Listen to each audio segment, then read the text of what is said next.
Was Jesus black? The quick answer might shock you. It's less about pigment and more about power.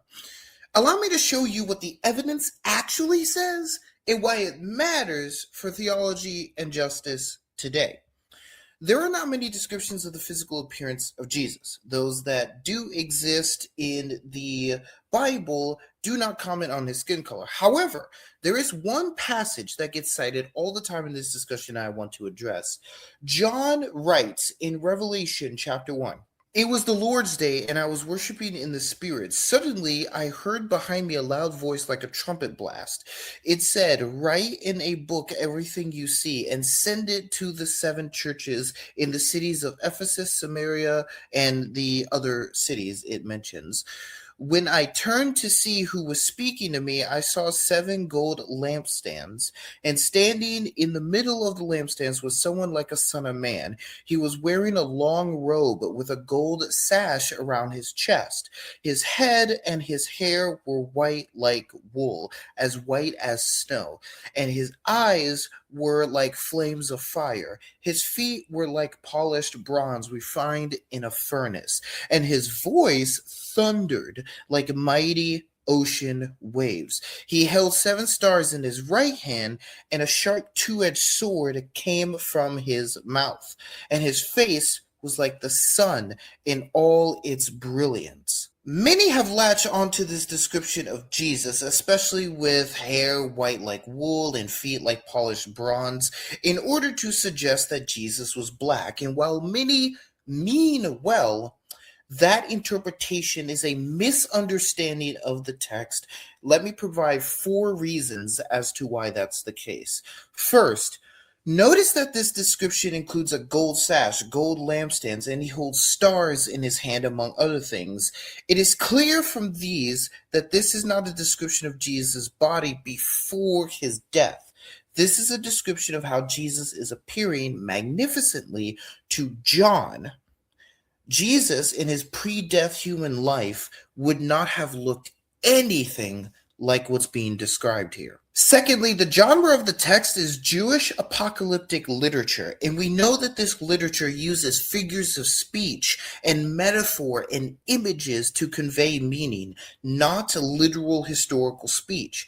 This description of Jesus is not a literal description of his feet and skin.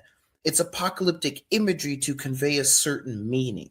Thirdly, using scripture to help us interpret the meaning of this text is critical here. Scholars rightly point out that these descriptions are similar to descriptions of God in the Old Testament. The robe and sash are a reference to priestly attire described in Exodus 28 and Leviticus 16. There are other connections, but the point is this. Jesus is the priestly God figure appearing to John in judgment. That is the point of this description, not to say that he's black. So if Revelation isn't a selfie, what does evidence from archaeology and forensic anthropology suggest? In short, scholars reconstruct Jesus not as a pale, long-haired European, but as a first-century Galilean Jew. Probably short, dark curly hair, olive to darker skin, etc. The evidence provides a probable type of a first century Galilean Jew, not a photograph.